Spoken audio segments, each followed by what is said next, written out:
Hello everyone, good evening. I hope you all are doing well. आपकी पढ़ाई बढ़िया चल रही होगी। कल का आपने सेशन देखा होगा, बहुत सारे लोगों के मैसेज आए और कुछ कुछ लोगों ने सजेशंस भी दिए, कुछ लोगों को अच्छा भी लगा। तो आप भी इंगेज रहें, आप भी मैसेज करते रहें। करंट अफेयर्स के लिए टेलीग्राम चैनल आप ज्वाइन कर सकते हैं। साथ ही कोई टॉपिक ऐसा आपको लग रहा है कि आपको समस्या आ रही है उसको सॉल्व करने में या उसके प्रैक्टिस क्वेश्चंस को सॉल्व करने में, तो आप कमेंट कर सकते हैं। मैं उस पर सेपरेट एक लेक्चर बना दूंगा। तो आज जो 10 टॉपिक है the Hindu, Indian express, PIB में लिए गए हैं, उन पर हम एमसीक्यू डिस्कशन करेंगे। और ये एमसीक्यूज किसी भी गवर्नमेंट एग्जाम के लिए इंपॉर्टेंट है। आपको पता है कि अब क्या हो रहा है ना, हर एक गवर्नमेंट एग्जाम का जो पैटर्न है वो चेंज हो रहा है। वो अपर लेवल की चीजें पूछ रहे हैं, वो अब बेसिक लेवल का जो करंट अफेयर्स है या जो क्वेश्चन है वो नहीं रह गए हैं। अभी 2-4 दिन पहले एमपीपीएससी का पेपर हुआ, उसे हमने देखा। एनडीए का पेपर, सीडीएस का पेपर देखो आप, तो करंट अफेयर का जो पैटर्न है यूपीएससी का तो चेंज हो ही रहा है, बाकी सबका भी चेंजेज हो रहा है। तो हमें भी अपने लेवल को उठाने की जरूरत है। तो ये जो पूरा करंट अफेयर डिस्कशन होता है, इसमें हम क्या करते हैं, करंट अफेयर का कोई टॉपिक होता है तो सबसे पहले मैं बताता हूँ न्यूज में क्यों था। दूसरी बात कि इस न्यूज को लेकर किस तरह से क्वेश्चंस बन सकते हैं, उसको सॉल्व करना। साथ ही उसके स्टैटिक टॉपिक को भी समझना। जैसे मान के चलिए कि ये जो टॉपिक है वो क्यों है, रेवेन्यू डेफिसिट इस बार ज्यादा फेस करने को मिलेगा स्टेट गवर्नमेंट को, ऐसा मिनिस्ट्री ऑफ फाइनेंस का मामला है, मानना है। ठीक है। लेकिन जो रेवेन्यू डेफिसिट क्या होता है, कैपिटल डेफिसिट क्या होता है, फिर फिजिकल जो डेफिसिट होता है वह क्या होता है, वो सब कॉन्सेप्ट इसके पीछे हैं। और वो भी समझना जरूरी है क्योंकि गवर्नमेंट बजटिंग का पार्ट है, और गवर्नमेंट बजटिंग सीधा सिलेबस का पार्ट है। तो हम स्टैटिक को भी जोड़ के देखते हैं। इस तरह से बहुत सारे ऐसे आज इंपॉर्टेंट इंपॉर्टेंट टॉपिक हैं। मजा आएगा आपको लेक्चर देखने में। तो चलिए शुरू करते हैं। बात करते हैं जो पहली न्यूज है। पहली न्यूज किसके बारे में कि जो यूनियन मिनिस्ट्री है, अगर हम बात करें यूनियन फाइनेंस मिनिस्ट्री, उसने क्या कहा, उसने वार्न किया है स्टेट को कि 18 राज्यों में से 18 राज्यों में से 9 राज्यों को इस बार रेवेन्यू डेफिसिट ज्यादा फेस करने को मिल सकता है। ठीक है। अब रेवेन्यू डेफिसिट ज्यादा फेस करने को मिल सकता है, ये बात तो सही है। लेकिन ये रेवेन्यू डेफिसिट कौन सी बला है, आखिर ये होता क्या है, ये आपके लिए जानना जरूरी हो जाता है। अगर हम बात करें, आपको पता है कि जब सरकार देखिए, हर एक व्यक्ति है, आप एक इंडिविजुअल हैं, आपके पास दो तरीके से पैसे खर्च होते हैं। एक ऐसा पैसा खर्च होता है जिसके बदले आपको वापस में कुछ नहीं मिलता, और एक ऐसा इन्वेस्टमेंट होता है जिसके बदले आप वापसी आपको कुछ ना कुछ मिलता है। जैसे आपने कोई दुकान या कोई बिजनेस खोला, तो वो एक कैपिटल है ना, तो वो कहलाता है कैपिटल एक्सपेंडिचर। ठीक है। Capital expenditure. मैं सबसे पहले इन चारों कीवर्ड्स को समझाऊंगा, उसके बाद ऊपर वाले में आऊंगा। तो जब आप कहीं पैसा लगाते हैं और उसके बदले भविष्य में आपको कोई मुनाफा मिलने वाला होता है, उसको क्या कहा जाता है, उसको कहा जाता है कैपिटल एक्सपेंडिचर। ठीक है। अब अगर हम बात करें कि ऐसी कोई इन्वेस्टमेंट से जब आपको कोई प्रॉफिट आने लगे, है ना, जैसी कोई बहुत पहले से इन्वेस्टमेंट आपने कर रखी है, उससे प्रॉफिट आने लगे, तो उसे कहा जाता है कैपिटल रिसिप्ट। ठीक है।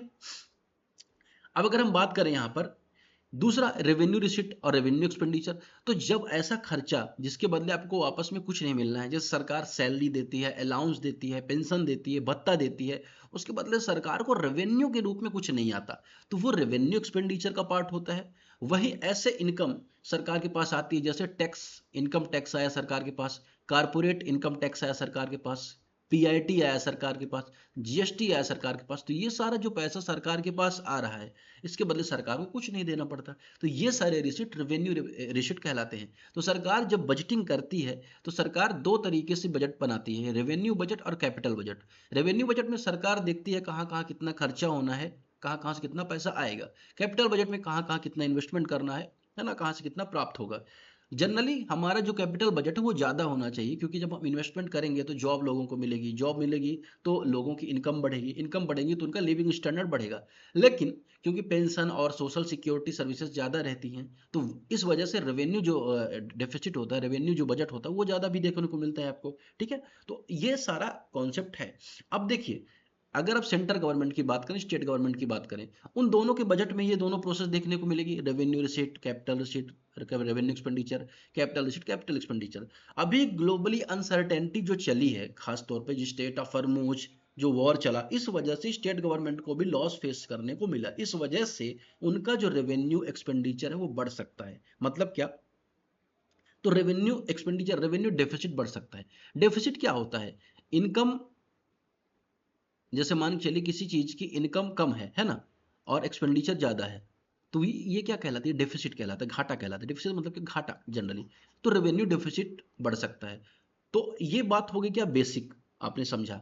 अब देखिए रेवेन्यू जो रिसिट होती है उसमें भी टैक्स रेवेन्यू होता है, नॉन टैक्स रेवेन्यू, जैसे चुंगी है, टोल प्लाजा है, इन सब से जो पैसा आता है वो नॉन टैक्स रेवेन्यू का पार्ट होता है। वहीं अगर आप देखें जो डायरेक्ट टैक्स है, मैंने डायरेक्ट टैक्स के बारे में बताया, इनकम टैक्स है, कारपोरेट टैक्स, ये डायरेक्ट टैक्स का पार्ट है, एक्साइज है। फिर वही इनडायरेक्ट टैक्स में अगर आप देखो जीएसटी है या अदर जो टैक्स है वो इनडायरेक्ट टैक्स है। तो ये सारा पैसा सरकार के पास आता है रेवेन्यू के फॉर्म में, ठीक है। तो ये जो बेसिक कॉन्सेप्ट आपने यहाँ पे समझा, स्टेट गवर्नमेंट का जो रेवेन्यू एक्सपेंडिचर वो बढ़ेगा, इस वजह से रेवेन्यू जो डेफिसिट है वो भी बढ़ने की संभावना है। ये यहाँ पे हाईलाइट करना चाह रहा था कौन, यहाँ पे गवर्नमेंट हाईलाइट करना चाह रही थी, या मिनिस्ट्री ये हाईलाइट करना चाह रही थी। तो ये बात आपने यहाँ पर समझी।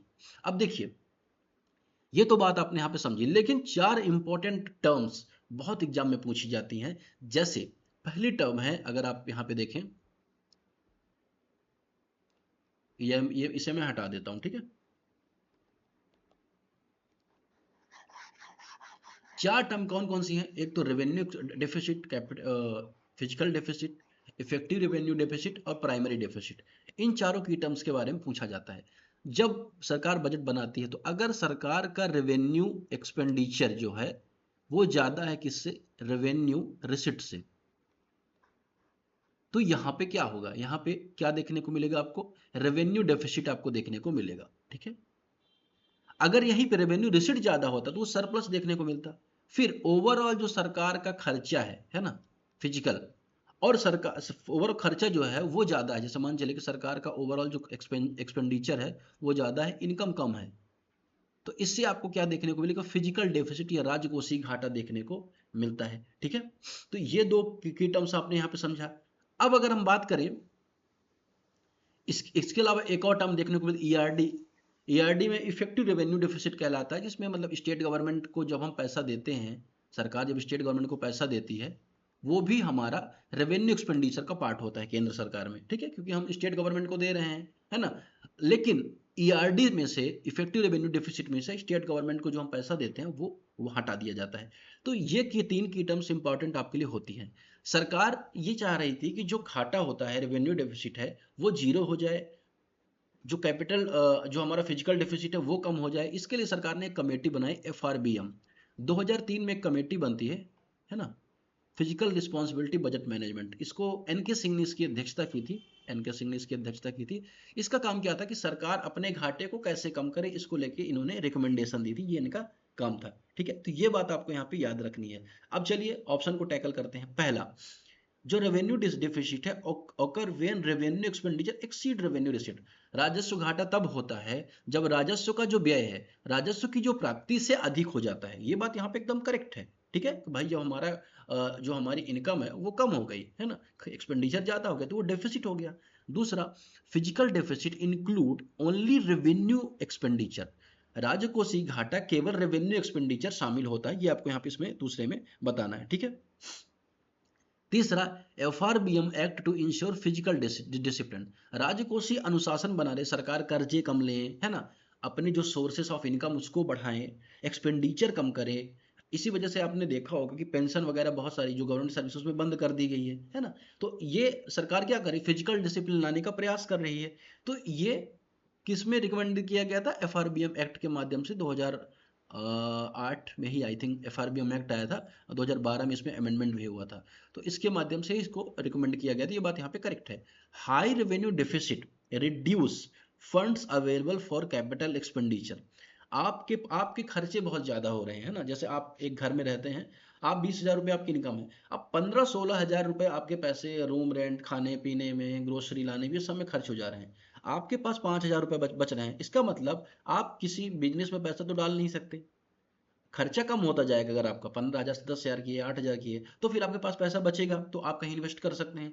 लेकिन अगर नहीं बच रहा है, इसका मतलब क्या है, आप इन्वेस्ट नहीं कर पाएंगे।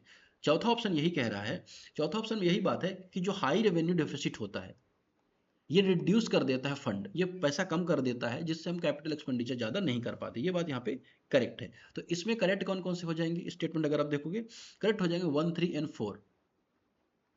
अगर हम राजकोषीय, जो मैंने आपको बताया फिजिकल डेफिसिट, तो मैंने यहाँ पे आपको बताया फिजिकल डेफिसिट में ओवरऑल जितना भी सरकार का खर्चा है वो शामिल कर लिया जाता है, इंक्लूड कर लिया जाता है। तो यहाँ पे जब ओनली बोल रहा है, ओनली रेवेन्यू एक्सपेंडिचर, इसको कैसे इंक्लूड, इसके अलावा क्या नहीं होगा, होगा। ठीक है, तो ये दूसरा ऑप्शन यहाँ पे इलिमिनेट हो जाएगा, 134 यहाँ पे करेक्ट आंसर हो जाएगा। ठीक है, ये बात आपने यहाँ पर समझी। अब अगर हम देखते हैं, आगे बढ़ते हैं, अगले टॉपिक की तरफ बढ़ते हैं। अगला टॉपिक किसके बारे में है? India first green methanol plant जो है उसको लेके यहाँ पे न्यूज है। न्यूज क्या थी कि जो कच्छ का रण है, आपने देखा होगा गुजरात में, या अगर आपने करंट अफेयर में पढ़ा होगा, तो कच्छ के रण वाले रीजन में क्या आपको देखने को मिलेगा, वहां पे एक इन्वेसिव स्पीसीज देखने को मिलता है, जिसे क्या कहा जाता है, मैं बता रहा हूँ, इसकी फोटो दिखाता हूँ आपको। इसको कहा जाता है क्या, प्रोसोपिस, प्रोसोपिस जूलीफ्लोरा, जूलीफ्लोरा। अब ये क्या है, ये एक तरह की इन्वेसिव स्पीसीज है, आक्रामक प्रजाति है, जिसको कब इंट्रोड्यूस किया गया था, तो आई थिंक अगर देखोगे 1920 के टाइम में, कब 1920 के आसपास की बात है, 1920 के आसपास भारत इसे लाया गया था। लाया इसलिए गया था कि जो डिजर्ट वाले एरिया है वहां पे ग्रीनरी की जाएगी। लेकिन इनकी खासियत क्या होती है कि जो लोकल वीड्स होते हैं या लोकल जो स्पीसीज होते हैं ना प्लांट्स को, उनको ये रिमूव कर देते हैं, उनके लिए खतरा बन जाते हैं। तो ये दिक्कत आती है किसमें, इन्वेसिव स्पीसीज में। ठीक है, अभी क्या हुआ, अभी न्यूज क्या थी, ये आप थोड़ा समझिए। अभी न्यूज क्या थी कि ये जो प्रोसीफ्लोरा, प्रोसोपिस जूलीफ्लोरा है, इसका यूज करके ग्रीन मेथेनॉल बनाया गया है। ठीक है ना, ग्रीन मेथेनॉल बनाया गया है। अब अगर हम बात करें तो ग्रीन मेथेनॉल कैसे बनाया गया, कौन कौन सा प्रोडक्ट यूज किया गया, तो उसमें अगर आप देखोगे तो इसमें दो चीजों का यूज किया, बायोमास का यूज किया गया, प्लस अगर आप देखोगे रिन्यूएबल एनर्जी से हाइड्रोजन बनाई गई। अब देखो हाइड्रोजन जनरली ऐसा तो मिलता नहीं, तो रिन्यूएबल एनर्जी से क्या किया जाता है, बता रहा हूं मैं आपको। देखो H2O है, ठीक है, H2O का इलेक्ट्रोलिसिस किया जाता है, इलेक्ट्रोलिसिस किया जाता है किससे, इलेक्ट्रिसिटी का यूज करके, बिजली का यूज करके, बिजली का यूज करके इलेक्ट्रोलिसिस किया जाता है H2O का, पानी का। और ये जो बिजली होती है ये रिन्यूएबल एनर्जी से आती है, नवीकरणीय ऊर्जा से, कोई सोलर वगैरह की जो बिजली है उससे हमने वाटर का इलेक्ट्रोलिसिस किया, अब यहाँ पे हाइड्रोजन एनर्जी के रूप में निकला, तो हाइड्रोजन का यूज किया गया। इसके अलावा जो कार्बन कैप्चर करते हैं, हम कहीं से कार्बन को, जैसे कार्बन डाइऑक्साइड बहुत इमिट हो रहा है, तो हम क्या करते हैं, कार्बन को कवर करते हैं और उसको जमीन के अंदर गाड़ देते हैं। कार्बन सिक्वेस्ट्रेशन भी इसको बोला जाता है, कार्बन कैप्चर भी इसको बोला जाता है। तो उस कार्बन का यूज किया गया, बायोमास का यूज किया गया, रिन्यूएबल एनर्जी से हाइड्रोजन बनाया गया, और इन तीनों को मिला के अगर हम बात करेंगे, यहाँ पर ग्रीन मेथेनॉल को बनाया गया। ठीक है, तो ये बात आपको यहाँ पे याद रखनी है। अब अगर हम देखें पर्पस क्यों है, पर्पस सीधी सी बात ये है कि भारत अगर 2070 तक नेट जीरो का टारगेट अचीव करना चाहता है, तो जो हमारी डिपेंडेंसी है क्रूड ऑयल में, क्रूड ऑयल या हम बात करें जो फॉसिल फ्यूल्स में है, फॉसिल फ्यूल्स में, पेट्रोल में, डीजल में, नेचुरल गैस में, तो इनको नेचुरल गैस नहीं, पेट्रोल में, डीजल में जो हमारी डिपेंडेंसी है, इनमें जो हमारी डिपेंडेंसी उसको कम करना होगा। ठीक है, तो इसलिए यहाँ ये इंपॉर्टेंट भी हो जाता है, और इनका क्या है, कोई ना कोई एक अच्छा उपयोग भी हो जाएगा। ये बात यहाँ पे आपको याद रखनी है। ठीक है, अब देखिए ये बात आपने यहाँ पे इसके बारे में समझ ली। अब ये रीजन भी आपने यहाँ पर देख लिया, इससे फायदा ये होगा कि CO2 का भी यूज हो जा रहा है, ये जो इन्वेसिव स्पीसीज इसका भी यूज हो जा रहा है, तो हमारा मतलब प्लस प्लस वाला सिनेरियो है, मतलब कि हमें दोनों में फायदा ही फायदा है। चलिए अब इसमें स्टेटमेंट देख लेते हैं। Green methanol can be produce from the biomass, green methanol को बायोमास से प्रोड्यूस किया जा सकता है, ये बात यहाँ पे करेक्ट है।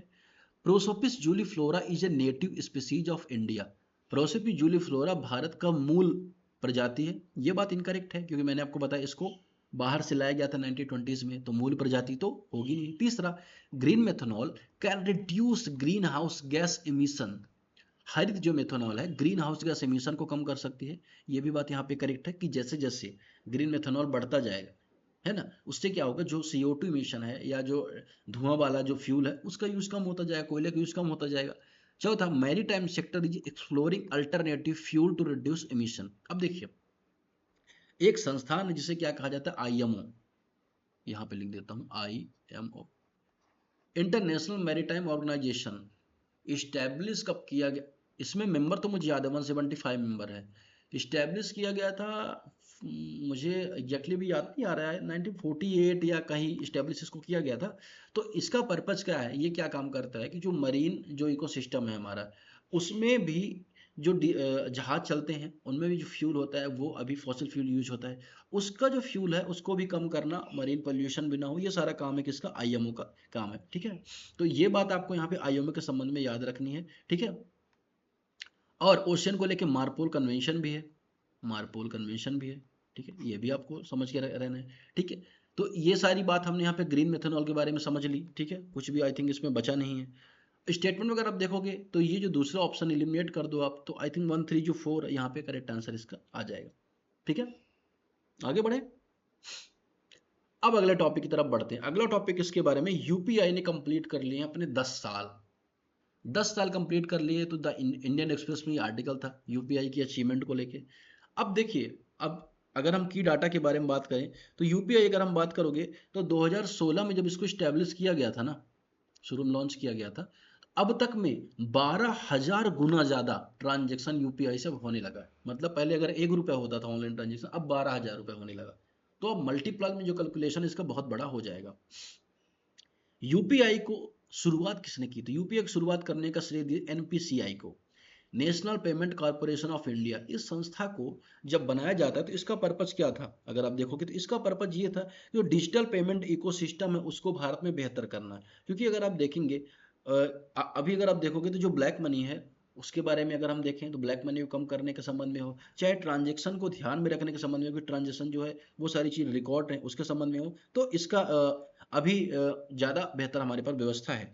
इसके लिए क्या किया था ना, तो आरबीआई ने, रिजर्व बैंक ऑफ इंडिया और इंडियन बैंक एसोसिएशन, ये दोनों ने मिलकर 2008 में एनपीसीआई को स्टेब्लिश किया था। अब एनपीसीआई ने national payment corporation of India एक नॉन फॉर प्रॉफिट ऑर्गेनाइजेशन है, नॉन फॉर प्रॉफिट ऑर्गेनाइजेशन है। ठीक है, जिसके हेडक्वार्टर कहाँ पे देखने को मिलेगा, मुंबई में देखने को मिलेगा। भीम वगैरह है, या अगर हम एईपीएस इकोसिस्टम है, आरटीजीएस है, नेफ्ट है, इमीडिएट पेमेंट मैकेनिज्म आईएमपीएस है, इन सबको स्ट्रीमलाइन करने में एनपीसीआई का बहुत बड़ा योगदान था। और उसी ने एक और इनिशिएटिव लिया जिसे हमने क्या कहा, यूपीआई कहा, यूनिफाइड पेमेंट इंटरफेस। ठीक है, अब इसको लेके यहाँ पे आपको डाटा दिया जो जा रहा है उसमें ये कहा जा रहा है कि लगभग 24,000 करोड़ रुपए का ट्रांजेक्शन एनुअली हो रहा है। और अगर 2025-26 में हुआ, और अगर आप देखो इसकी वैल्यू देखोगे 3,41,000 करोड़, 41 लाख करोड़, सॉरी 341 लाख करोड़ के आसपास ये ट्रांजेक्शन आपको देखने को मिलेगा।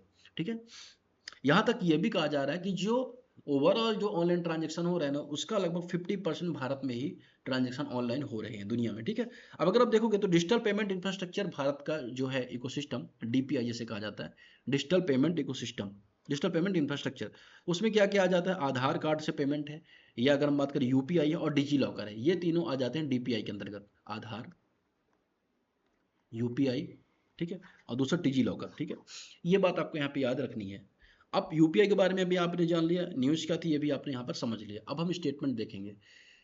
यूपीआई को लॉन्च किया गया था आरबीआई के द्वारा। पहला स्टेटमेंट यहाँ पे कह रहा है, क्या करेक्ट है इनकरेक्ट है आपको बताना है। दूसरा, यूपीआई इनेबल करता है real time bank to bank transaction. UPI क्या करता है, रियल टाइम बैंक से बैंक लेन देन को सक्षम बनाता है। तीसरा, NPCI responsible for developing UPI, UPI को बनाने में एनपीसीआई रिस्पॉन्सिबल है, तीसरा ऑप्शन है। चौथा, UPI is part of India digital public infrastructure, UPI जो है भारत में डिजिटल पब्लिक इंफ्रास्ट्रक्चर का पार्ट है। इन चारों में आपको बताना है। देखो चौथा तो ऑप्शन यहाँ पे करेक्ट हो गया। ठीक है, दूसरा भी करेक्ट है, बैंक दूसरे बैंक लेन देन को सक्षम बनाता है। तो यहाँ पर 2 और 4 करेक्ट हो जाएगा, 2 4 में या तो ये होगा या तो ये होगा। अब पहला ऑप्शन है ये इनकरेक्ट क्यों है, क्योंकि एनपीसीआई ने इसको लॉन्च किया था, national payment corporation of India ने इसको लॉन्च किया था। मृणाल सर की आप नोट्स पढ़ोगे तो आपको पहले दूसरे तीसरे पेज में ही एनपीसीआई के बारे में और ये सारी चीजें मिल जाएंगी, है ना। तो यहाँ पे एमसीक्यू डिस्कशन में क्या है कि हम पूरा स्टैटिक करंट इन दोनों को मिक्स करके पढ़ते हैं, पूरे कॉन्सेप्ट को क्लियर करते हुए। तो अगर आपने साल भर करंट अफेयर पूरा देख लिया है ना, मैं आपको लिख के देता हूँ, कोई ऐसा टॉपिक नहीं है ना, खासतौर पर जो प्रीलिम्स में और प्रीलिम्स और मेंस दोनों में, प्रीलिम्स में आने वाला हो और उसमें हमने डिस्कस ना किया हो, सब पे डिस्कस हमने किया है। तो आप पुराने वीडियोस भी जाके देखिए, एमसीक्यूज मैंने लगभग अगर आप देखो जून से एमसीक्यू सारे कवर किए हैं, है ना। चलिए तो आगे बढ़ते हैं नेक्स्ट टॉपिक की तरफ। अगला टॉपिक यहाँ पर है, consider the following statements regarding NARCL NPA. अब देखिए न्यूज क्या है, NARCL strengthen stressed assets resolution. NARCL ने जो दबावग्रस्त संपत्ति थी,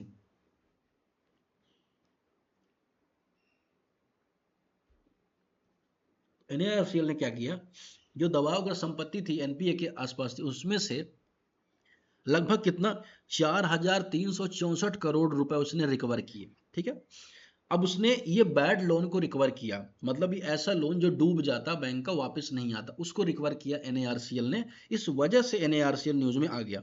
ठीक है, अब इससे जो NARCL की टोटल रिकवरी लगभग 7,000 करोड़ के आसपास हो चुकी है। ठीक, ये बात आपको यहाँ पे याद रखनी है। दो चीजें यहाँ पे टॉपिक आता है, एक तो पहला भाई NARCL है क्या, क्या है, बैड बैंक क्या है, बैड बैंक क्या है, और क्या दूसरा, एक और क्या, हाँ एनपीए क्या है। एनपीए, NARCL, बैड बैंक, ये तीनों के बारे में यहाँ पे आपसे चीजें पूछी जा सकती हैं। तो एनपीए क्या है, मैं सबसे पहले इस पे आऊंगा। देखिए 2008 की बात है, 2008 की बात है, भारत की जो जीडीपी है लगभग 10% 12% के आसपास से ग्रोथ कर रही थी। जब भारत की जीडीपी ग्रो कर रही थी उस टाइम पे बहुत सारे जो बैंक है लोन लिए जा रहे थे, बैंक लोन दिए जा रहे थे, और जो व्यापारी हैं या अगर हम कॉर्पोरेट से लोन लिए जा रहे थे। बाद में ऐसा क्राइसिस देखने को मिला, 2009 में फाइनेंशियल क्राइसिस आई ग्लोबली, और जो लोन था जो कॉर्पोरेट्स ने लिया था वो कहीं ना कहीं वापस नहीं आ रहा था, किस्त वापस आना बंद हो गई। क्यों? क्योंकि ग्लोबली क्राइसिस आ गए। फिर लगभग 12,000 करोड़ रुपए का घोटाला भारत में, आपको नीरव मोदी, इसके अलावा जो आपने उसका नाम सुना होगा, किंग फिशर का जो मालिक है ना, जो जिसने अभी पॉडकास्ट भी दिया था, नॉट श्योर। तो ऐसे बहुत सारी सिचुएशन देखने को मिली कि लोग यहाँ से भाग गए पैसे ले लेके। इस वजह से भी क्या है कि भारत का जो बैंकिंग इकोसिस्टम वो चरमरा गया, और ट्विन बैलेंस शीट की प्रॉब्लम देखने को मिलने लगी। ट्विन बैलेंस सिंड्रोम, सिंड्रोम क्या होता है? ट्विन बैलेंस सिंड्रोम मतलब, बैलेंस शीट तो आपको पता है ना कि बैलेंस शीट कितना आया कितना गया, लास्ट में बैलेंस शीट बनाता है कोई भी बैंक है, कोई भी इंस्टीट्यूट है। ट्विन बैलेंस शीट का मतलब क्या है, जो बैंक थे उनकी भी बैलेंस शीट खराब हो रही थी, खराब हो गई, और जो कॉरपोरेट्स थे उनकी भी बैलेंस शीट खराब हो गई थी। जब दोनों की बैलेंस शीट खराब हो गई, इसे कहा गया ट्विन बैलेंस शीट सिंड्रोम। और इसकी वजह से बहुत ज़्यादा लोन ले लिया, रिकवरी नहीं हो पाई, ग्लोबल क्राइसिस आ गया, और अलग अलग कॉरपोरेट्स कहीं ना कहीं वो होने लगे, दिवालिया होने लगे। अब ये बहुत बड़ी प्रॉब्लम भारत में देखने को मिली। इस वजह से एक की टर्म फाइंड आउट हुआ जिसे कहा गया स्ट्रेस्ड एसेट्स, स्ट्रेस्ड एसेट्स, दबावग्रस्त संपत्ति। ऐसी संपत्ति बैंक की जिसपे जो कोलैप्स होने का खतरा है, जो लगता है कि हो सकता है कभी वापस ना आए, तो ये किसके संबंध में कहा गया? दबावग्रस्त संपत्ति। ये पैसे जो लोन दिया गया था उसके संबंध में कहा गया। अब इसमें से एक बैंक ने एक सिस्टम बनाया, उसने स्पेशल मेंशन अकाउंट बनाने की शुरुआत की। स्पेशल मेंशन अकाउंट बनाने में उन्होंने क्या किया, उन्होंने एक 3 कैटेगरी बनाई इसमें। उन्होंने कहा कि अगर 1 माह तक, या अगर हम बात करें, ये बेसिकली इसका टेन्योर 1 माह से लेके 1 साल तक का था। हाँ, कोई मूलधन नहीं दे रहा, किस्त नहीं आ रही है, तो उनको क्या किया जाता है, इनमें क्लासिफाई कर दिया जाता था कि SMA 0 है, SMA 1, SMA 2, 3 टाइप के SMA स्पेशल मेंशन अकाउंट बनाए गए थे स्ट्रेस्ड एसेट्स को क्लासिफाई करने के लिए। और जब ये 1 साल तक इनकी या 2 साल तक इनका पैसा नहीं आता था, तो उनको NPA की कैटेगरी में डाल दिया जा रहा था। ठीक है ना। अब एनपीए में अगर आप देखोगे, एनपीए भी बेसिकली नहीं है इसमें, अगर आप देखोगे डाउट सब स्टैंडर्ड एसेट्स है, सब स्टैंडर्ड 2 है, फिर बाद में एनपीए। तो मतलब क्या हो रहा था कि जो क्लासिफाई किया जा रहा था ऐसी एसेट्स को जिन पे रिकवरी नहीं आ रही थी। लेकिन सरकार ने इसके लिए बहुत सारे इनिशिएटिव लिए। जैसे सरकार ने DRT, डेट रिकंस्ट्रक्शन ट्रिब्यूनल्स की शुरुआत की। सरकार ने अगर हम देखें, बैड बैंक को बनाया सरकार ने।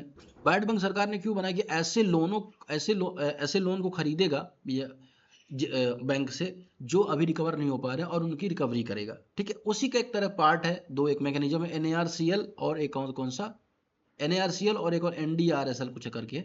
तो NARCL का पर्पज क्या था कि जो भी बैंक से पैसे डूब रहे हैं, जो बैंक से पैसे NPA जा रहे हैं, उनको हम खरीदेंगे, है ना, और उनसे जितना भी बेनिफिट बैंक को निकल पाए वो निकलवाने का प्रयास करेंगे। ठीक है, तो ये पर्पस था किसका, NARCL का। नॉन परफॉर्मिंग एसेट्स बहुत ज़्यादा बढ़ती जा रही थी, अब हालांकि लगभग 1 से 2% के बीच आ गई है, कम हो गई है। तो उस पर क्वेश्चन यहाँ पर बना। NARCL is a long term government backed bad bank resolve states assets. जो दबावग्रस्त संपत्ति है ना, जो जिसपे या तो पैसा वापस आना बंद हो गया, संभावना है कि वापस नहीं आएगा, तो उनका सपोर्ट करने के लिए बैड बैंक यहाँ पे बनाया गया था।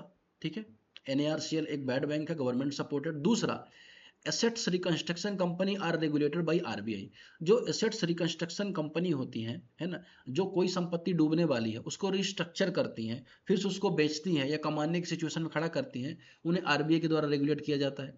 तीसरा, it insolvency bank करप्सी code 2016 deal करता है रिजोल्यूशन ऑफ स्टेट्स एसेट्स। ऐसी संपत्ति जो डूबने वाली है उससे डील करने के लिए इंसॉल्वेंसी एंड बैंक करप्सी कोड बनाया गया 2016 में, वो स्टेट डील करता है। चौथा, NARCL directly provide retail loan to out customers.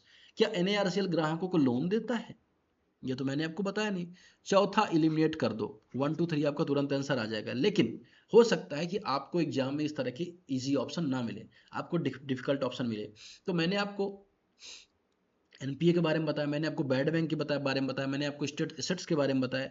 Assets reconstruction company मतलब क्या है? ऐसा एसेट्स जो खराब होने वाला है या जो बैड लोन में कन्वर्ट होने वाला है, उसको रिकंस्ट्रक्शन करने के लिए क्या किया जाए, एक कंपनी बनाने की बात यहाँ पे की गई। ठीक है, तो यहाँ पे उसके बारे में यहाँ प्रश्न पूछा जा रहा है, तो ये बात यहाँ पे करेक्ट है कि उसे आरबीआई के द्वारा रेगुलेट किया जाता है। ठीक है, अब तीसरा कि जो इंसॉल्वेंसी बैंकरप्सी कोड 2016 में बनाया गया, ऐसा पैसा जो लोग वापस नहीं कर रहे हैं तो उनकी जो संपत्ति है उनकी कुर्की की जाएगी और कुर्की करके वो पैसा बैंक को दिया जाएगा। इसको लेके एक पूरा प्रोसेस बनाया गया, इंसॉल्वेंसी एंड बैंकरप्सी कोड बनाया गया। उसको लेके जो कहते हैं ना कि सलाहकार नियुक्त किए गए, इंसॉल्वेंसी पूरी प्रोसेस बनाई गई, है ना। तो ये बात भी यहाँ पे करेक्ट है, स्टेट्स के लिए बनाई गई थी। तो 1 2 और जो 3 है वो करेक्ट हो जाएगा, चौथा ऑप्शन आपके यहाँ पे इनकरेक्ट हो जाएगा। चलिए आगे बढ़ते हैं, अगले टॉपिक की तरफ देखते हैं। वो अगला टॉपिक किसके बारे में? मिशन सक्षम के बारे में। मिशन सक्षम क्यों बनाया सरकार ने, किसने लॉन्च किया? सबसे पहले इंपॉर्टेंट है कि मिशन सक्षम को किसने लॉन्च किया, तो रिजर्व बैंक ऑफ इंडिया ने मिशन सक्षम लॉन्च किया। दूसरा, किस लिए लॉन्च किया, तो मिशन सक्षम को लॉन्च किया अर्बन कोऑपरेटिव बैंक की कैपेसिटी बिल्डिंग करने के लिए। कैपेसिटी बिल्डिंग करने के लिए। अर्बन कोऑपरेटिव बैंक क्या है भाई? कोऑपरेटिव बैंक क्या है पता है क्या आपको? नहीं पता तो चलिए देखते हैं। यहाँ पे मैं आपको दो चीज दिखा रहा हूं। पहला कि कोऑपरेटिव बैंक्स क्या होते हैं, कॉमर्शियल बैंक्स क्या होते हैं। सहकारी बैंक आपने सुना होगा, गांव में जिला सहकारी बैंक है ना, प्राइमरी एग्रीकल्चर जो primary cooperative agriculture society PAC PACS करके है।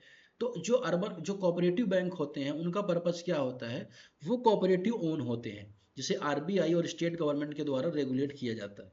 लेकिन जो कमर्शियल बैंक होते हैं वो पब्लिक का पैसा लगा होता है, शेयर मार्केट का पैसा लगा होता है, या तो प्राइवेट बैंक होते हैं। इनका पर्पस क्या होता है, बेनिफिट कमाना, लाभ कमाना, प्रॉफिट डिवेन होते हैं और आरबीआई के द्वारा रेगुलेट किए जाते हैं। लेकिन जो कोऑपरेटिव बैंक होते हैं इनका पर्पस क्या, फिनेंशियल इंक्लूजन करना, बैंकिंग सेवाओं को हर व्यक्ति तक पहुंचाना, लोन की सेवाओं को हर व्यक्ति तक पहुंचाना, बैंक से जो पेमेंट का मैकेनिज्म वो हर व्यक्ति तक पहुंचाना, ये काम होता है कोऑपरेटिव बैंक का।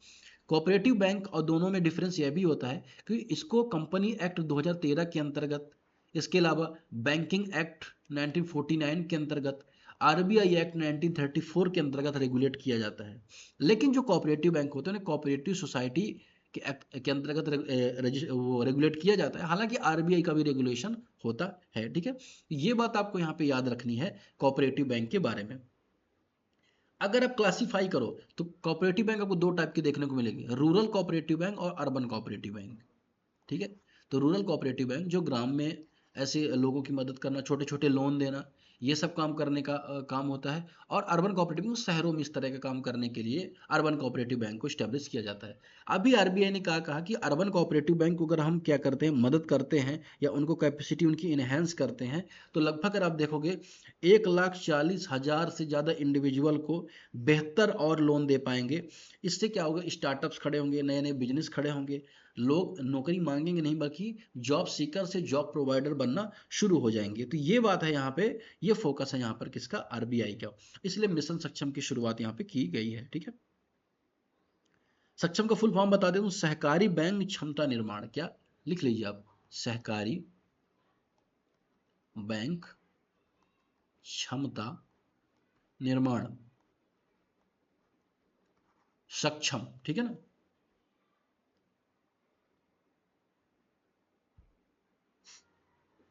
चलिए ऑप्शन यहाँ पे कि it is a capacity building initiative launch by the RBI for urban cooperative bank. इसे आरबीआई के द्वारा लॉन्च किया गया है अर्बन कोऑपरेटिव बैंक की क्षमता निर्माण के लिए, करेक्ट है। अब देखो कीवर्ड का ही सारा गेम, अगर कीवर्ड आपको मैंने समझा दिया तो आपको ऑप्शन इजी लगेंगे, है ना। दूसरा, यह केवल ग्रामीण बैंक में it focus only on the digital banking infrastructure development in rural areas. यह केवल रूरल एरिया में डिजिटल बैंकिंग का इंफ्रास्ट्रक्चर को मजबूत करेगा। तीसरा, it uses a blended learning model including both online offline training. इसमें ऑनलाइन ऑफलाइन दोनों ट्रेनिंग दी जाएगी और ब्लेंडेड शिक्षण मॉडल हो गया। भाई ये बात यहाँ पे करेक्ट है इनकरेक्ट है आपको यहाँ पे बताना है, ठीक है। अब अगर हम बात करें तो करेक्ट आंसर हो जाएगा 1 एंड 3। दूसरा ऑप्शन यहाँ पे इनकरेक्ट हो जाएगा। क्यों इनकरेक्ट हो जाएगा कि ये सिर्फ रूरल में लिमिटेड नहीं रहेगा बल्कि अर्बन एरिया को भी फोकस मेनली करने वाला है ये, ठीक है। तो 1 एंड 3 इसका यहाँ पे करेक्ट आंसर हो जाएगा, ठीक है। आगे बढ़े नेक्स्ट टॉपिक की तरफ। अगला टॉपिक यहाँ पर है किस मंदिर के बारे में, प्रीह विहार। प्रीह विहार टेम्पल। सबसे पहले मैं पूछूंगा कि प्रीह विहार टेम्पल है कहाँ पे और किन के बीच में टेंशन था। तो अगर आप देखो कंबोडिया और जो थाईलैंड है ना, अगर आपने एक मैप में आपको दिखाता हूं, ये है हमारा प्यारा भारत, ठीक है। ये साउथ ईस्ट एशिया, ठीक है। यहाँ पे कंबोडिया और यहाँ पे थाईलैंड आपको देखने को मिलेगा, ठीक है। जो कंबोडिया और थाईलैंड है वहां पर एक टेम्पल जो लॉर्ड शिवा को डेडिकेटेड है, उनको लेके एक डिस्प्यूट था दोनों में, है ना, लोकेशन को लेके। जो नदर कंबोडिया में लोकेटेड है, एक हिल में लोकेटेड है, ठीक। इसे किसने बनाया था, तो इसे बनाया था खमेर एम्पायर ने। खमेर एम्पायर ने इसको बनाया था 11th और 12th सेंचुरी में, ठीक है ना। अब इसमें शुरुआती इंपॉर्टेंट योगदान किसने दिया था, किंग सूर्यवर्मन ने। किंग सूर्यवर्मन ने इनको शुरुआती योगदान दिया था। लगभग 1002 से 1050 के आसपास टाइम इनका टाइम था। बाद में सूर्यवर्मन जो द्वितीय हैं, सेकंड है, उन्होंने भी इसको बेहतर काम किया। ये हिंदू टेम्पल है, हालांकि अगर हम बाद में बुद्धिस्ट जो साइट के रूप में ये कन्वर्ट होते हुए दिखा। बाद में अगर आप देखोगे तो 2008 में इसको यूनेस्को के वर्ल्ड हेरिटेज साइट में भी शामिल किया गया। उसको लेकर डिस्प्यूट था, वो यहाँ पे क्वेश्चन बन गया है, ठीक है। अब इस क्वेश्चन को सॉल्व कर लेंगे। सारी चीज बहुत ज्यादा डिटेल में नहीं आएगा, बस इतना पता होगा आपके लिए सफिशिएंट है। It is located on the Cambodia Thailand border in the Dangrek mountain. Dangrek पर्वतमाला में कंबोडिया थाईलैंड में स्थित है। दूसरा, it was originally build as a Buddhist monastery during the Khmer empire. Khmer empire के दौरान ये बुद्ध मठ के रूप में था। तीसरा, it the international court of justice awarded sovereign temple to Cambodia. अंतरराष्ट्रीय जो न्यायालय उसने क्या किया, कंबोडिया को इसका सोवरेन राइट दे दिया, ठीक है। तो तीसरा बात यहाँ पे करेक्ट, जो मलेशिया और इसके बीच में चल रहा था, कंबोडिया और थाईलैंड के बीच में, तो इसमें कंबोडिया को उन्होंने राइट दे दिया। ये बात भी यहाँ पे करेक्ट है। जो दूसरा ऑप्शन है यहाँ पे ये इनकरेक्ट है। पहले हिंदू मंदिर के रूप में बनवाया गया था, बाद में से बुद्धिस्ट आर्किटेक्ट के रूप में कन्वर्ट किया गया। ये बात यहाँ पे इसके संबंध में करेक्ट आपको देखने को मिल जाएगी, ठीक है। तो ये बात हमने यहाँ पर समझ ली। अब चलिए बात कर लेते हैं इसके बारे में, थोड़ा सा बात कर लेते हैं। जो लास्ट के दो क्वेश्चन उनके बारे में भी समझ लेते हैं जो एडिटोरियल में आए हुए थे। एडिटोरियल में आर्टिकल क्या आया था, पहला आर्टिकल ये था कि ऑन मे डे, आज का जो आर्टिकल था किस पे था, on May day work force is India without a floor. मतलब क्या, लेबर डे है तो भारत का जो वर्क फोर्स है विदाउट फ्लोर के है। मतलब क्या, वर्क फोर्स तो है लेकिन कोई उनके पास इकोसिस्टम नहीं है। खासतौर पे अगर आप देखोगे जहाँ पे 90% से ज़्यादा लोग इनफॉर्मल वर्कर्स के रूप में, उनको लेके कोई भी सिक्योरिटी आपको देखने को नहीं मिलेगी। इसको पूरा आर्टिकल फोकस करता है, जहाँ पे बताता है कि इफेक्टिव पुअर वेज मैनेजमेंट है, अनसेफ वर्किंग कंडीशन है, लार्ज इनफॉर्मल वर्क फोर्स देखने को मिलता है। तो ये सारी इशू ने दिखा है। साथ ही यह भी बताया गया, अगर आप BAPS प्रमुख अकेडमी का टेलीग्राम चैनल ज्वाइन कर लीजिए, वहां पर मैं प्रमुख मेंस इनसाइट डेली डालता हूँ। BAPS प्रमुख एकेडमी अभी सर्च करेंगे आ जाएगा। तो मेंस के जो एडिटोरियल होते हैं ना, उनको मैं मेंस के एंगल से 2 एडिटोरियल उनके पे प्रैक्टिस क्वेश्चन डालता हूँ, बहुत बेहतरीन रहता है। आज मैं उसको टेलीग्राम में डाल दूंगा, तो वहां से आप उसको पढ़ लीजिएगा, आज का जो आर्टिकल मेंस का, और उसको आप ज्वाइन कर लीजिएगा, उस चैनल को भी आप ज्वाइन करके रखिएगा, ठीक है। तो आज का जो क्वेश्चन उसमें ये बना कि the code on wages 2019 aim to universal minimum wage coverage. वेतन संहिता जो 2019 में बना, उसका पर्पस क्या था कि मिनिमम वेज को यूनिवर्सल बनाना। ये बात यहाँ पे करेक्ट है इनकरेक्ट आपको बताना है। दूसरा, informal sector India fully covered under the social security law. सामाजिक सुरक्षा जो कानून है उसमें इनफॉर्मल सेक्टर फुली कवर्ड है। भाई यही तो दिक्कत है, यही तो कवर नहीं है, यही तो प्रॉब्लम है। इसलिए केवल पहला आंसर इसका करेक्ट हो जाएगा। दूसरा, न्यूजीलैंड के साथ फ्री ट्रेड एग्रीमेंट हो रहा है, उसको लेकर हमने ऑलरेडी पूरा डिस्कस किया है। फ्री ट्रेड एग्रीमेंट हो रहा है तो उससे बहुत सारे लाभ भी होंगे, बहुत सारे चीज चैलेंजेस भी आते हैं। हालांकि हमने डेयरी सेक्टर वगैरह को एक्सक्लूड कर दिया इसमें, है ना, जिससे भारत का जो डेयरी सेक्टर, एग्रीकल्चर सेक्टर, वो इम्पैक्ट नहीं होगा। पहला है free trade agreement eliminate all trade barrier between countries. Free trade agreement जो होता है वो सारे ट्रेड बैरियर को समाप्त कर देता है। ये बात यहाँ पे इनकरेक्ट है, ऐसा नहीं है, मैक्सिमम समाप्त कर दिए जाते हैं लेकिन फिर भी कुछ ना कुछ बने रहते हैं। दूसरा, rules of origin use to determine the source country of goods and trade agreement. Rules of origin में क्या समस्या आ रही थी कि रूल्स ऑफ चाइना क्या करता था, अपना जो सामान है वियतनाम भेज देता था। अब वियतनाम में सामान को थोड़ा बहुत मॉडिफाई किया, अब इंडिया भेज दिया। अब ये ओरिजिनल तो चाइना में बना है लेकिन इसमें मेड इन वियतनाम लिखा है, इसलिए रूल ऑफ ओरिजिन का कॉन्सेप्ट भी लाया गया कि भाई रूल ऑफ ओरिजिन भी चीजें होनी चाहिए। अब इसमें इन दोनों में करेक्ट आंसर कौन सा हो जाएगा? करेक्ट आंसर 2 हो जाएगा। पहला तो ऑप्शन एलिमिनेट हो जाएगा, दूसरा ऑप्शन यहाँ पे करेक्ट है। तो आज का जो करंट अफेयर है उसमें हम केवल इतना ही डिस्कशन करेंगे, ठीक है। कैसा लगा आपको जरूर बताएं, और कोई सजेशंस हो तो आप मुझे बता सकते हैं, कुछ भी इंप्रूव करना हो, कोई दिक्कत हो तो आप बेझिझक शेयर कर सकते हैं। Thank you very much.